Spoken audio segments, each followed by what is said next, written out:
You know, the best backhanded insult I ever got happened a number of years ago. I was working for the Hamilton Tribune covering about 35 different sports in the calendar year. I was at a local Tim Hortons reading the National Post, and I overheard two people talking about me, saying I was an egotist and I wasn't a good writer. Yeah, he said he covers all these sports. What do you think? He's Chris Cuthbert or something?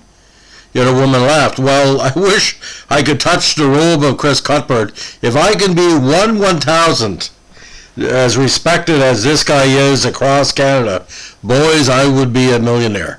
Now, for the 5 people out there in Canada who doesn't know who Chris Cuthbert is, let me tell you, one of the most consistent, knowledgeable, talented, important, and dedicated announcers that Canada has ever promoted or created. In the history of broadcasting in Canada, radio broadcasting, you say the name Chris Cuthbert, and you have to mention the greats: Foster Hewitt, Danny Gallivan, Bob Cole, René Lecavalier, Jim Robson, Don Whitman, Ernie Afaganis, all these stellar multi-sport announcers.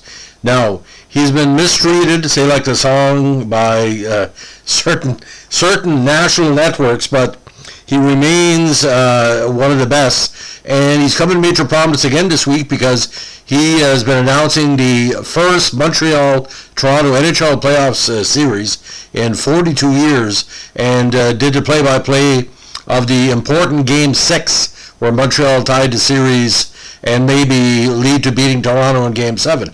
Now, Chris Cuthbert, born in Brampton, Ontario, beautiful community, has been a Canadian play-by-play sportscaster. He's currently with Rogers Sports and Media's Sportsnet channel. Now, previously, he worked for TSN, NBC, and infamously CBC Sports in a multiple of roles. He was a lead play-by-play voice for ice hockey at the 2010 Winter Olympics in Vancouver for CTV, where he worked alongside Pierre Maguire. He also called the bronze medal game between Canada and Czech Republic at the 2008 Winter Olympics in Pyeongchang alongside Roy Fierro, as well as a gold medal match between Russia and Germany. Now, a longtime broadcaster, he joined CBC Sports in 1984, where he anchored regional Western games for Hockey Night in Canada, usually from Edmonton. He also got spot play-by-play work when the network's primary Western broadcaster, again, the late great Don Whitman, was covering other events for the network, or when the schedule load necessitated. Now, his big break came all the way back 33 years ago. Just like Bob Cole, he thought on his feet. He got his big break during the '88 Stanley Cup playoffs. On April 18th, he was a reporter in Washington, providing brief and periodic reports of the Washington Capitals New Jersey Devils game to the national CBC viewing audience watching the Canadian network's Hockey Night in Canada broadcast from Montreal, which was the Canadiens against the Boston Bruins. In this infamous evening, a power outage struck the Montreal area, which ended the telecast from the city, and CBC was forced to turn to Cuthbert in Washington to provide the full broadcast. Play-by-play, analysts, and hosts. The broadcast was totally done off the cuff. In other words, there was no regular analysis. There were no graphics or replay capabilities. His effort caught the network's attention, earned him a nomination for a Gemini Award, which is Canada's TV Grammys, and launched a successful TV Emmy, sorry about that, and launched a successful broadcasting career. Now, he rose to major prominence for the CBC. He called everything, and the only thing he didn't call was muskrat races, probably in shithole Alberta, because, they've been canceled because of COVID. He called Olympic sports, figure skating, and Canadian football, CFL, and NHL hockey. He became the secondary play-by-play voice of the CFL on CBC behind Don Whitman in '92, and eventually became the lead play-by-play voice, broadcasting the Grey Cup championships each year from 1996 to 2004, or what he called the Flutie generation. His most notable work was Hockey Night in Canada games, primarily involving the Habs or NHL teams from Western Canada. In the era of the CBC's Hockey Night in Canada doubleheaders, he usually called the late games. He was assigned to a conference final every year to be the play-by-play role from '93 until 2004. Now, in a bizarre move. Now, CBC at the time was putting all its sports money into hopes that Toronto Maple Leafs would go far in the playoffs. And because of a lack of success for the Leafs over a number of years, this is what happened. Cuthbert's contract was terminated by the CBC without cause, in my opinion, on February 24, 2005, by that great CBC Sports Executive Director, Nancy Lee, while the network endured the 2004-2005 NHL lockout, which means all the games were being shown, there was no revenue, okay? Wasn't Cuthbert's fault. He didn't strike against the NHL, or the NHL locked him out. Do you blame Cuthbert? Do you want to save money? I think Cuthbert was making well into six figures, but he should have added a zero because, again, the voice of the CBC, the best voice in my opinion.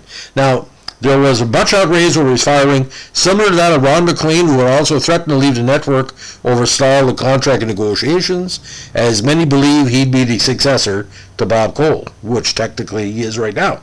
Now, some criticized Lee, who had created a position manager of programming acquisitions, whatever that means, for CBC Sports, to hire a friend, Sue Prestige, an okay journalist, but not the level of Cuthbert, who was hired a year earlier, despite the looming threat of the NHL lockout. So the bet on no lockout and don't bet against a strike, we had several in baseball, several in football. It was also believed that Cuthbert's strong opposition when CBC chose to drop its popular Hockey Day in Canada broadcast did not endear himself to Lee. I heard through the grapevine, he basically said, this is a dumb idea, you're losing revenue, and you're not promoting your sport at the grassroots level.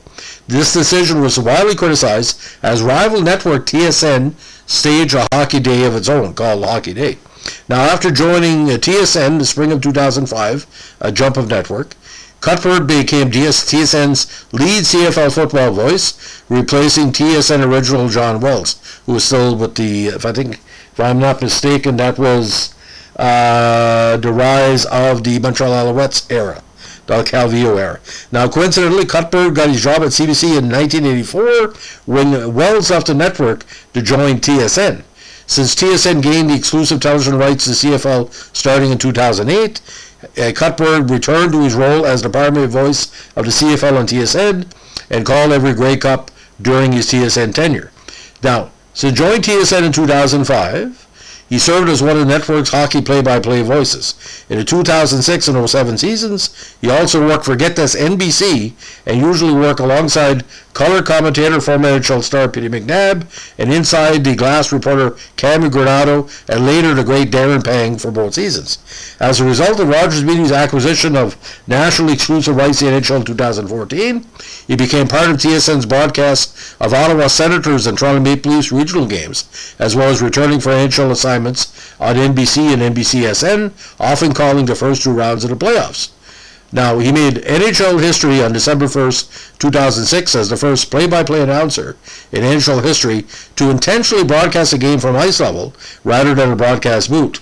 Along with former goalie Glenn Healy, he called the Buffalo Sabres New York Rangers game at HSBC Arena in Buffalo, New York. According to the Globe and Mail, it was a good show, but it's unlikely to be the last. He was also lead play-by-play announcer for men's hockey to 2000 games in Vancouver, including announcing the gold medal game between Canada and the United States. Just before Canada's Sidney Crosby scored a goal, medal-winning goal, 7 minutes and 40 seconds in overtime, Cuthbert said, I can't say it, but I'll say, Pavelski shot, then saved Lobato.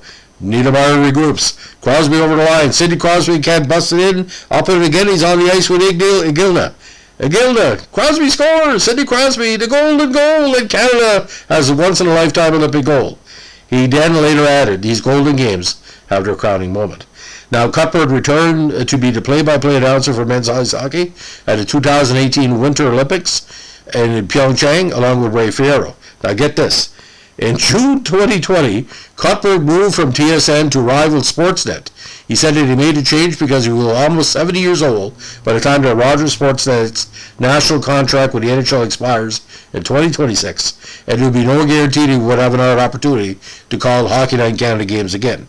Cuthbert called the 2020 Western Conference playoffs with Louis DeBrusk, and of course 2021 back on technically Hockey Night in Canada. So what's fired has come around. Now, many awards in his career. In '98, he won a Gemini Award for Best Sports Broadcaster. and in 2004 was recognized by Sports Media Canada as Sportscaster of the Year. In 2006, Cuthbert received another Gemini, this time with his TFN CFL analyst Glenn Suter for Best Sports Play-by-Play or Analyst. In 2014, he was inducted in the media wing of the Canadian Football Hall of Fame. Now, of course, from Brampton, he was inducted into the Hall of Fame in 2003.